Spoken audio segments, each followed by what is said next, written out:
Hello বন্ধুরা, আমাদের চ্যানেলে তোমাদের সকলকেই স্বাগতম। আজকের ক্লাসে আমরা ক্লাস 9 এর রায় ও মার্টিন 2026 প্রশ্নবিদ্যার ভূগোলের ফার্স্ট সেমিটিভের 4 নম্বর মডেল সেটের প্রশ্নোত্তরগুলি আলোচনা করব। ভূগোলের আগের মডেল সেটগুলির প্রশ্নোত্তরের ভিডিও তোমরা যদি দেখে না থাকো, তাহলে অবশ্যই আমাদের চ্যানেলে গিয়ে দেখে নিও। নিচে ডিসক্রিপশনে লিংক আমি দিয়ে রাখলাম। আর তোমরা যদি আমাদের চ্যানেলে নতুন হয়ে থাকো, তাহলে চ্যানেলটিকে সাবস্ক্রাইব করে পাশে থাকা বেল আইকনটি অলে প্রেস করে রেখো। তাহলে পরের ক্লাসের ভিডিওগুলি আমি আপলোড করলেই তোমাদের কাছে নোটিফিকেশন পৌঁছে যাবে। তাহলে শুরু করা যাক। পরীক্ষায় ভালো নম্বর পাওয়ার জন্য এমসিকিউ প্র্যাকটিস করা অত্যন্ত জরুরি। তাই তোমাদের জন্য আমরা নিয়ে এনেছি online mock test series Telegram channel, একদম ফ্রিতে।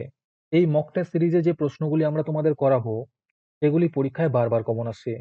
তাই পরীক্ষায় সেরা প্রস্তুতির জন্য আজই আমাদের সাথে যুক্ত হয়ে যাও।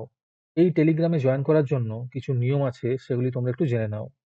প্রথমত, আমাদের ইউটিউব চ্যানেলটি সাবস্ক্রাইব করে তার একটি স্ক্রিনশট তুলে নাও।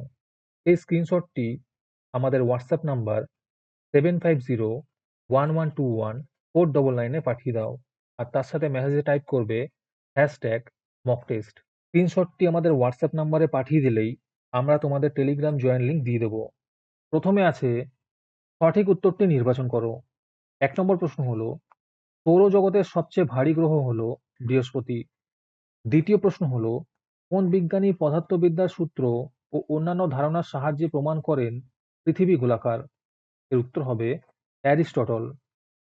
3 নম্বর প্রশ্ন হলো, সুমেরু প্রভা দেখা যায় যে দেশে তা হলো আলাস্কা। 4 নম্বরে আছে, পৃথিবীর অভিগত গোলক অপকেন্দ্র বল। 5 নম্বর প্রশ্ন হলো, সম্পদ সৃষ্টির প্রাথমিক উপাদান প্রকৃতি। 6 নম্বর প্রশ্ন হলো, সামাজিক সম্পদ হলো পোস্ট অফিস।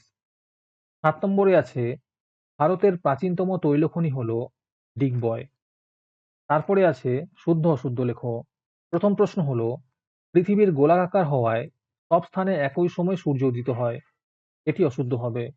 দ্বিতীয় প্রশ্ন হলো, পৃথিবীর নিরক্ষীয় পরিধি 12,757 কিমি।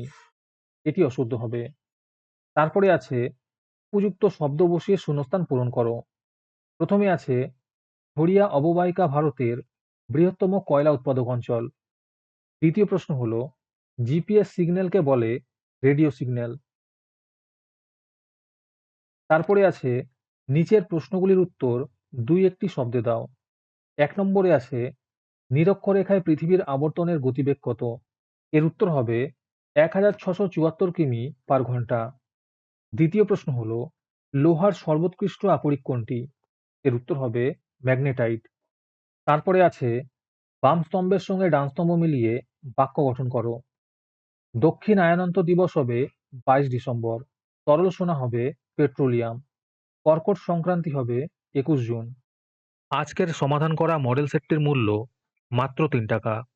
তোমরা আমাদের হোয়াটসঅ্যাপ নাম্বার 7501121499 যোগাযোগ করে এই মডেল সেটটি নিতে পারো এবং পরবর্তী মডেল সেটের ভিডিও পেতে আমাদের ইউটিউব চ্যানেলটি সাবস্ক্রাইব করে রেখো এবং অ্যাডভান্স নোটিফিকেশন পেতে আমাদের হোয়াটসঅ্যাপ চ্যানেল জয়েন করতে পারো।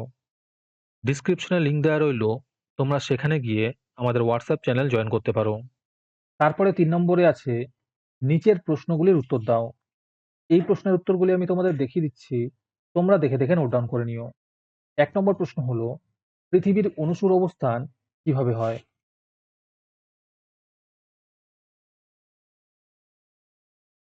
একের অথবাতে আছে, জিওয়েড আর্থ কি? দ্বিতীয় প্রশ্ন হলো, সম্পদ সংরক্ষণ বলতে কি বোঝো?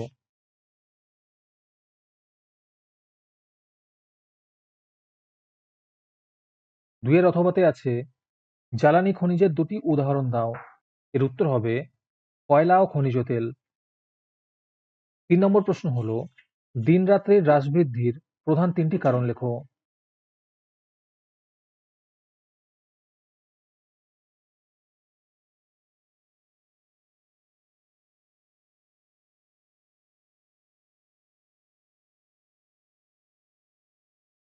তিনের অথবাতে আছে, পৃথিবীর আকৃতি অভিগত গোলকের মতো।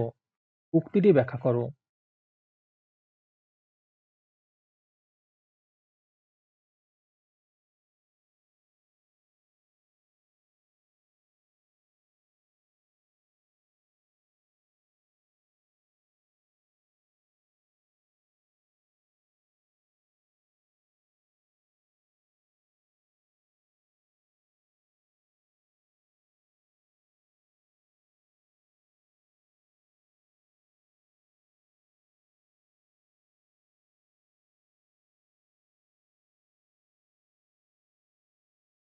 তারপরে ৪ নম্বরে আছে নিচের প্রশ্নগুলির উত্তর দাও।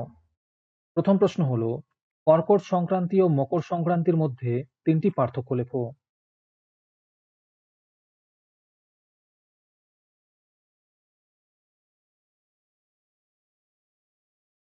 একের অথবাতে আছে সূর্যের আপাত গতি বলতে কি বোঝো?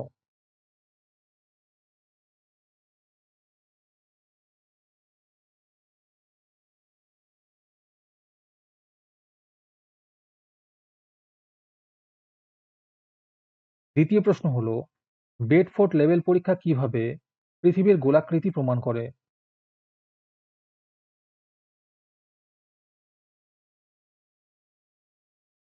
দুইয়ের অথবাতে আছে পৃথিবীর হেলানো অক্ষরের গুরুত্ব বা ফলাফল কি কি?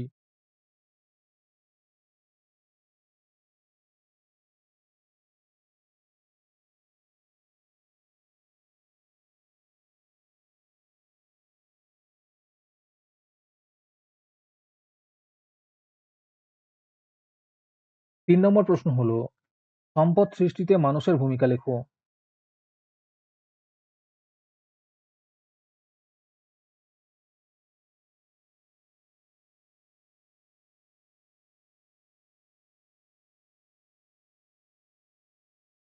তিনের অথবাতে আছে ক্ষয়িষ্ণু সম্পদ ও অফুরন্ত সম্পদের মধ্যে ৩টি পার্থক্য লেখো।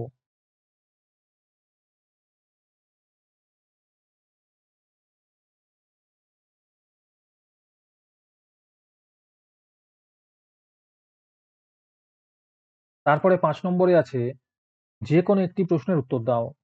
১ নম্বর প্রশ্ন হলো, চিত্রসহ উভয় গোলার্ধে ঋতু পরিবর্তনের সংক্ষিপ্ত ভৌগোলিক বিবরণ দাও।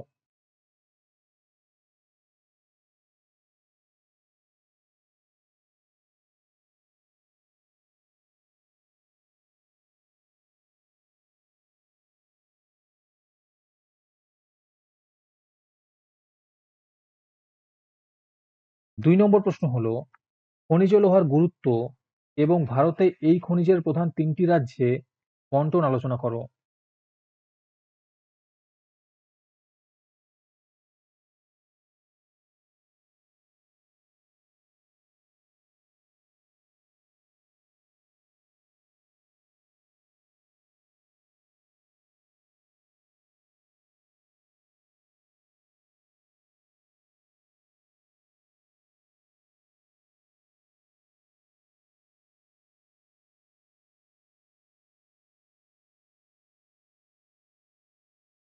তারপরে ৬ নম্বরে আছে ম্যাপ পয়েন্টিং।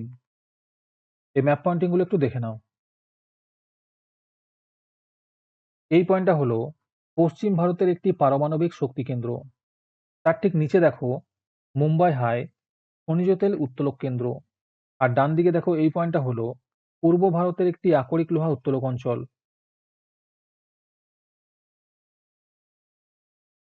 তারপরে এই পয়েন্টটা হলো দক্ষিণ ভারতের লিগনাইট কয়লা খনি। আর একদম লাস্টে দেখো নিচের দিকে একটি বায়ুশক্তি কেন্দ্র।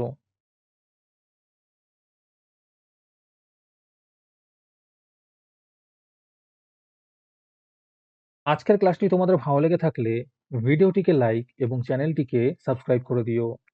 সাথে ভিডিওটি তোমাদের সহপাঠীদের শেয়ার করে দিও। আর তোমরা কোথা থেকে আমাদের ভিডিওটি দেখছো অবশ্যই কমেন্টে লিখে জানিও। তাহলে আজকে এই পর্যন্তই। দেখা হচ্ছে পরের ক্লাসে।